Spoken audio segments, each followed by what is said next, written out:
Welcome to Sacramento Film Works, where we talk about all things film.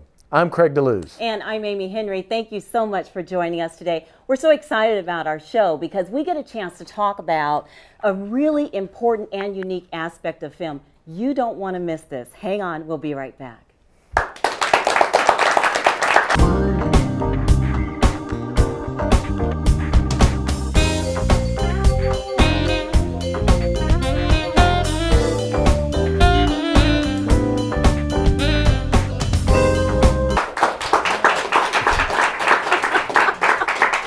Okay, what are you doing?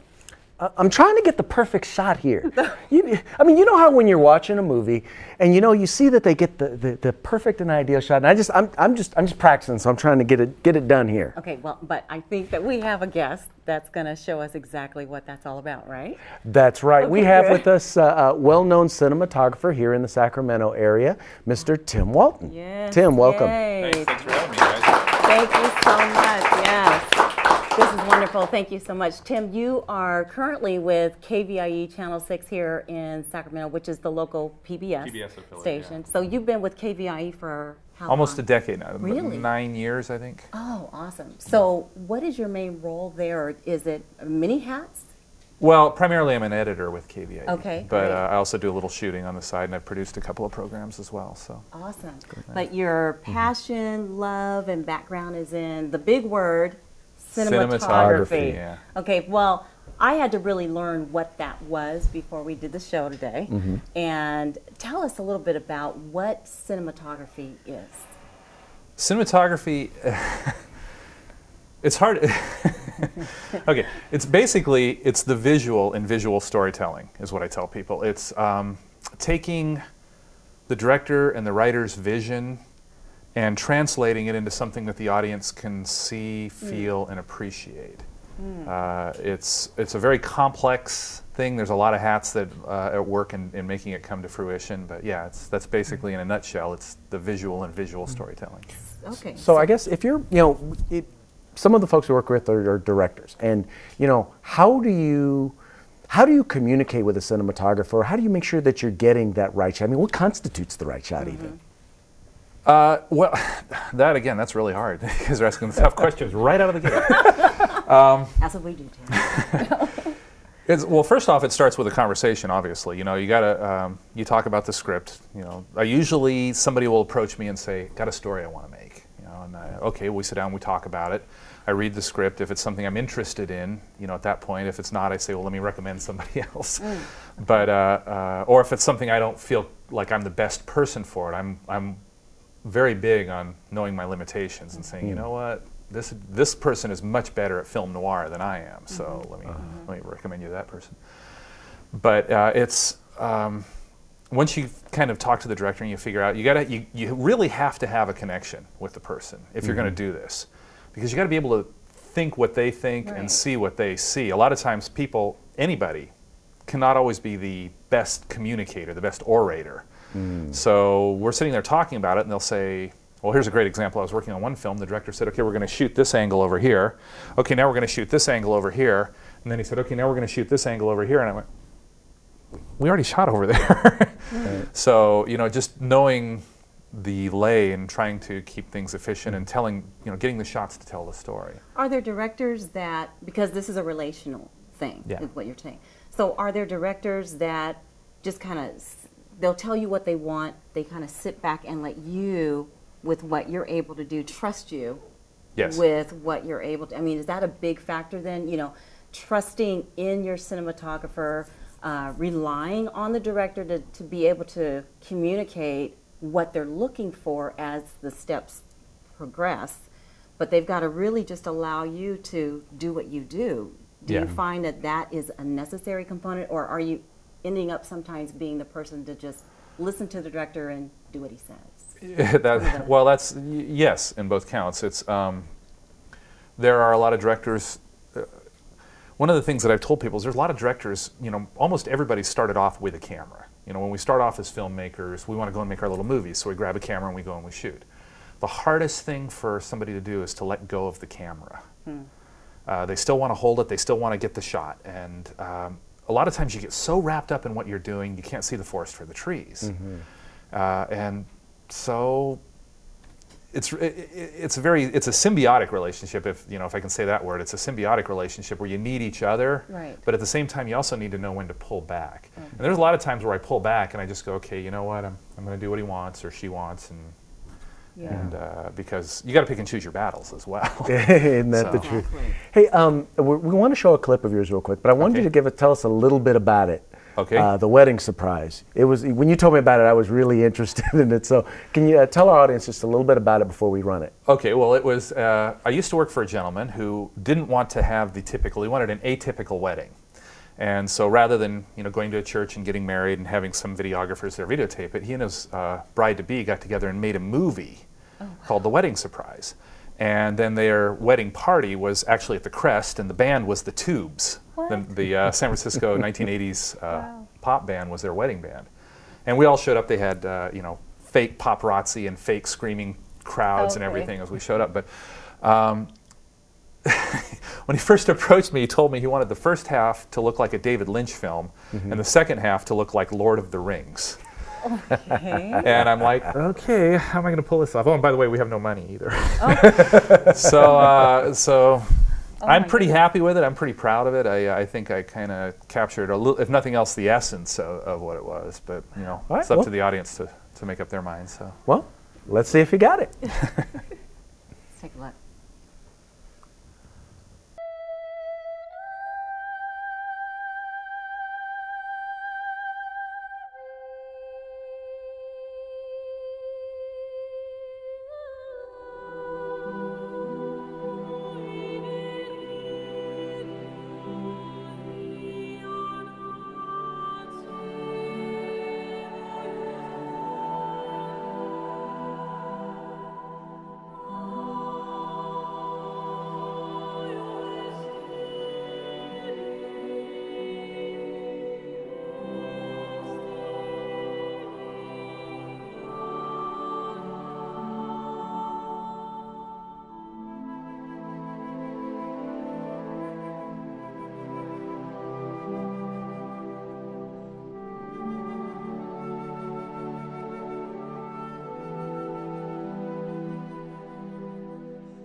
Wow. Yeah.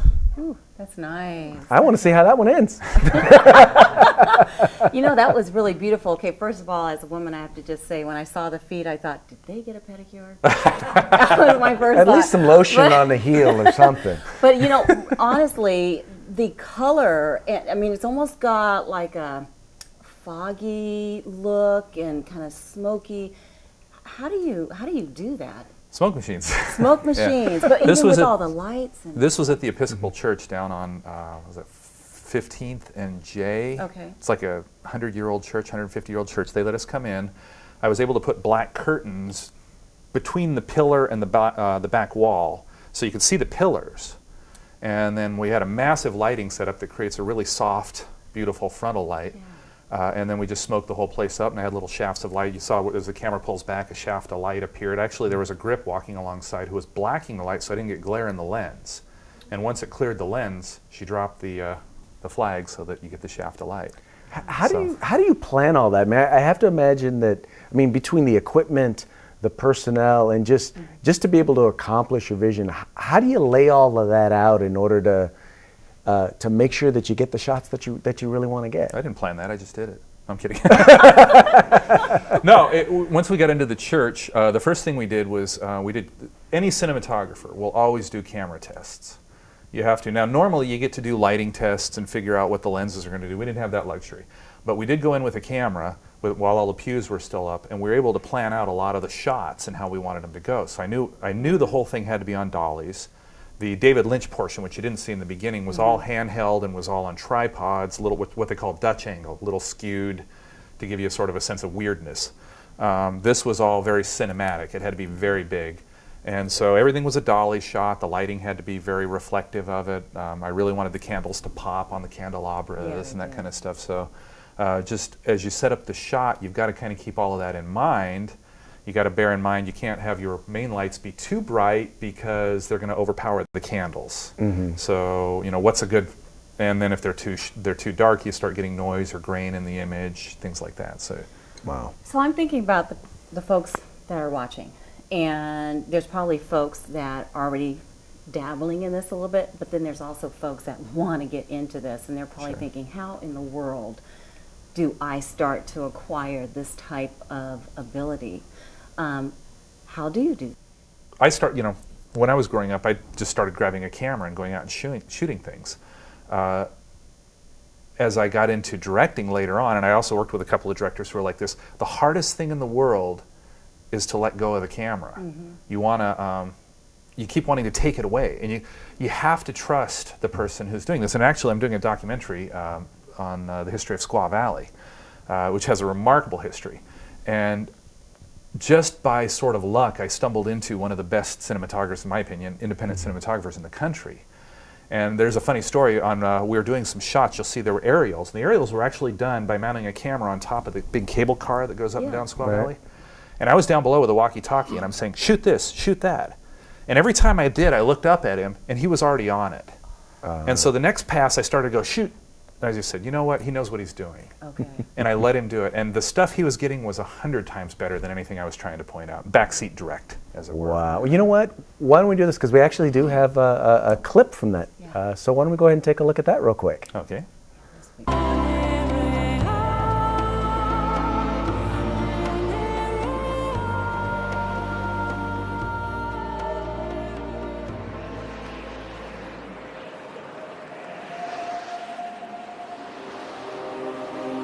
Skiing to me is just my zen. It's my outlet, I don't think about anything else, and it makes me complete. My name's Adam Belargin, and I've been skiing for, I'd say, about 24 years.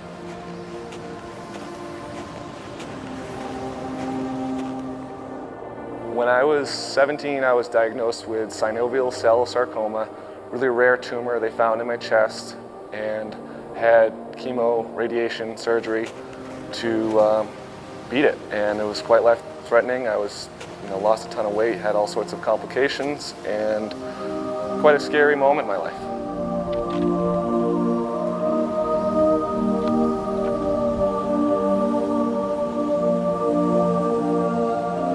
In 2001, the Make-A-Wish Foundation of Maine hooked up my family. It was definitely one of the best experiences I've ever had in my life. Wow. Well, we're going to have a lot more questions that are going to come from our studio audience. But would you then advise for folks that want to do something like this, the best way for them to get experiences, number one, just get started, but the how is to get connected with a project where maybe they can shadow someone that's doing that? Oh, yeah. Everything in Hollywood is departmentalized. Okay. If you go onto a set, there's a camera department, there's a wardrobe department, there's a prop department, special effects, makeup. You got to kind of know what you want to do. Nobody starts as a PA and works their way up to directing, as a general rule anymore. You have to, if you want to be involved with the camera, you go and you start hanging out with the camera guys. If you want to be makeup, you start hanging out with makeup people, and so forth.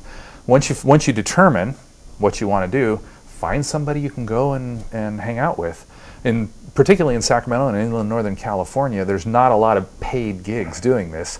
So nobody's making more money. In other words, it's easy to get on for free when nobody's getting paid. Right, cut your teeth. Yeah. So, let me ask you, and one of the things we always try to do is we always try to make sure that our audience has a takeaway.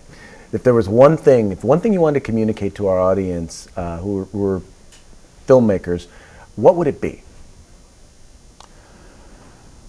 The biggest mistake I think that filmmakers make, first-time filmmakers or novice filmmakers, is they try to do too much. They want to write it, produce it, direct it, shoot it, edit it, do the effects. You know, they want to do everything. And as a result, a lot of them pull it off, but the film is worse because of it. It could have been so much better. So many times I've looked at films and it's one person or two people's name on the credits, and I go, man, this was a great idea. Right. But it just didn't materialize. You need to trust other people. And that starts with a conversation. You can sit down and talk to somebody and find out, look at their work, see if they can do what you want them to do, and just talk to them. Tell you what we're going to do. We're going to take a quick break, and then we're going to come back with Amy in the audience and get some guests for Tim. So we'll be right back.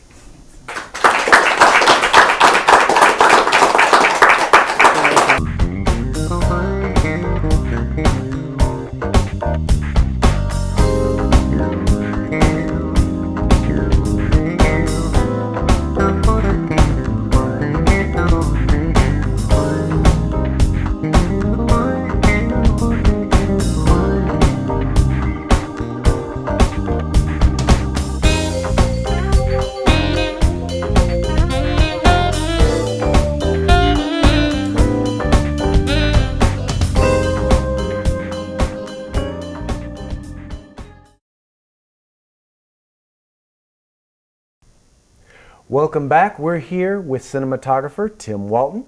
Now we've got some questions from our audience members, so we're going to go to Amy. That's right, Craig. We've got some wonderful questions that we're going to throw Tim's way. And our first question comes from, what is your name? John. And John, what's your question for Tim? Well, Tim, thank you. Your documentary compelled me to go to Squaw Valley last weekend. And you gave us an example there of an outdoor shot and indoor with the wedding. Sure. Do you use gels on the lighting or filters on the cameras, on the lenses, to keep continuity? Oh, absolutely. There's basic filters that just help you control the amount of light that come in, and this kind of gets into the technical aspects. I don't want to go too deep. But then there's also lightning darkening gels you can put in front of the lights, but there's also colored things that you can do. So for example, I didn't use a lot of color in Squaw Valley because I wanted it to be very natural. We used a lot of windows. But in the Wedding Surprise, there was a lot of color, mostly oranges and warmer colors in it. In that scene, As the other romance scene. spark. Yeah, it was to give you a more romantic. We smoked up the interiors, as we had said, so we wanted it to feel warm and fuzzy. Oh, that's fantastic. Good question. That's All right, we've that's got an interesting another aspect. question. Now, would you prefer to have it something like that done in post-production or do it when you're shooting? There's a lot of debate on that right now, and that could be a whole half hour into itself. But the kind of rule of thumb is get it as clean as possible as you can. But in the old film days, you didn't have that luxury. You had to get it pretty close before you committed to film. And I used to shoot on film, so I'm kind of the old mindset of let's get it as close as we can, and then do any further manipulation in post. But, okay. That's really good. Thanks, John, for that question. So we've got another question. Your name is? Kimberly. Hi, Tim. Hi, Kimberly. How do you know when you have the right shot? You don't. A lot of times, over a period of time, it's like playing a piano. Somebody once told me this. It's like playing a piano. You got to play it every day to kind of get good at it and be better at it. But in time, you get to the point where you can kind of start seeing the shots in your head before you even put the camera out. So you say, I want to use this kind of lens at this angle here. Sometimes you set up the camera and it doesn't work, and you're like, ugh. And here's a great story. It's not so much camera, but lighting. I was trying to get a light effect on a person's face. I wanted a very soft kind of light, and I couldn't get it. I'm positioning light down low and everything. And the director's yelling at me, we got to shoot. And I just smacked the light, and it spun around and bounced off the wall and gave me the perfect light on her face. And so happy accidents are a lot of it. But yeah, it's just reading a lot of books, looking at other movies. Look at what inspires you. And then try to figure out how you can apply that to something that you're trying to do. Yeah. Question. All right, we've got just time for a couple of more. And your name, sir? My name is Will James. Hello, Hi, Tim. Will. Why does it appear that cinematography is such a male-dominated craft? Yes, Tim. Why? Gee, Amy.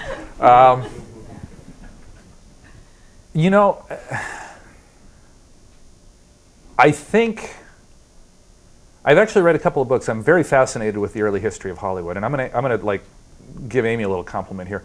The first directors and editors were all women, except for a few, George Méliès and a few others, but particularly editors. And even to this day, the woman who edited Jaws, Verna Fields, was a woman. The woman who edited Lawrence of Arabia, Anne V. Coates, a woman. Cinematography, I think it's because it was a gizmo field.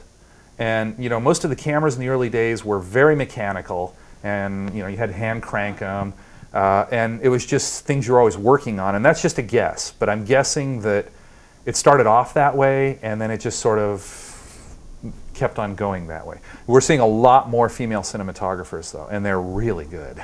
So. That's wonderful. That's a good question. Thank you, Tim. Sure. Thanks. Very Laura. good question. And our last question from the audience. Hi there. Hi. What is your first name? Megan. Megan. Go ahead. Hi. Hi, Tim. I was just wondering, how do you manage shooting in the rain? Actually, you know what? I wish I could have shown this clip. We did a shoot at for the Squaw Valley documentary, and I wanted a scene that takes place in the rain, showing everybody waiting for the snow, because ski resorts, they have to wait for the snow. They're dependent on the snow. And my wife and I went up there scouting one time, and it was raining, and I said, I need to shoot this. This is really great. Well, and that was actually a scene I shot too. We went up with a Red, which is a $36,000 camera, very expensive camera, and we put a garbage bag over it. We had a big beach type umbrella that we held as well, but rain was still kind of getting on it, so we you have to keep the lens out in the open because you don't want to have a clear plastic bag in front of it. But just be really careful when you do it. You got to keep the camera dry at all costs. But the footage, I'm really immeasurably happy with the way it looked. It's just a torrential down. Well, Tim, we want to thank you so much for coming out. I'm sure that our studio audience appreciated having you here. We're going to take a quick break, and we're going to be right back with our spotlight guest.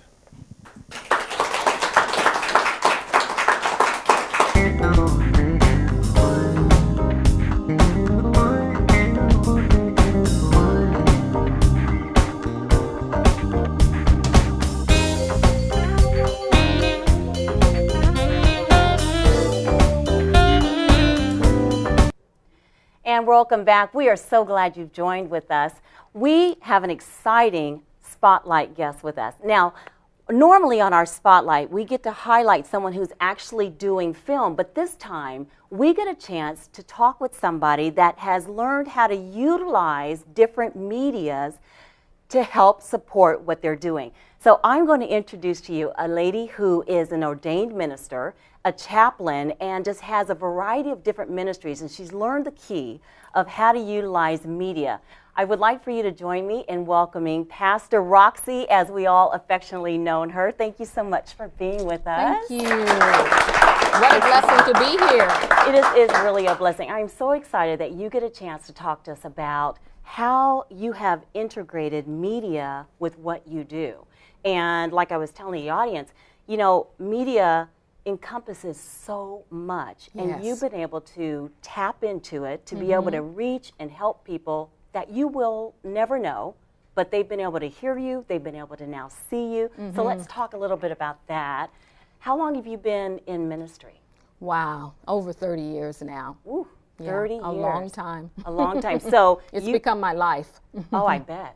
So you went a long time without really utilizing different medias, but now how long have you been utilizing media in different forms? Probably about 5 years now. Okay. This is something brand new.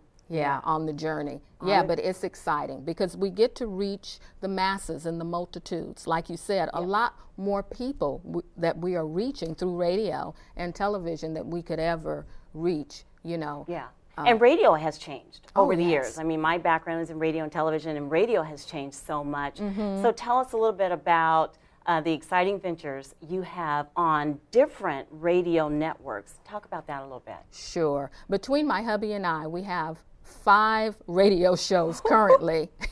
We've actually started 2 right here at Access. Oh, yeah, so that's great. keeping us really busy. We have some brand new radio shows we're doing right here at Access also. But my radio show that everyone knows me by is This Is Your Season radio show. That's been the longest for about 5 years now. And I started out in Fremont, close to San Jose, moved it to Oakland, moved it to Sacramento. Really? Okay. Yes, yes. And then my other radio shows, This Is Your Season is a weekly show. Then my other radio show here out of Sacramento is Apostolically Prophetically Speaking, and that is my daily show. That comes on every day. Yes, Okay. and that's through One Music Network with Don Elias that a lot of people know here Right. locally in Sacramento. Right. So So the television show that you're doing, where is that going to be housed out of? Here at Access. Awesome. We've already launched that show. I've done 2 shows here, and that's awesome. Thank you so much for what you're doing. We wish you the best. Oh, I thank appreciate you you. coming. This has been wonderful. Thanks It's been so much. awesome. Thank you for having me. All Well, that's it for this episode. Sacramento Film Works is a project of the Northern California Filmmakers Coalition in partnership with Access Sacramento. We'd like to thank our special guest, industry expert Tim Walton, and our spotlight guest, Pastor Roxy Hales. I'm Craig DeLuz. And I'm Amy Henry. Thank you again for being with us. This was a fantastic show. For those of you that are looking to go into cinematography or some aspect of this, this was the show to be on. We are Sacramento Film Works, where we show you how film works. Thanks for being here.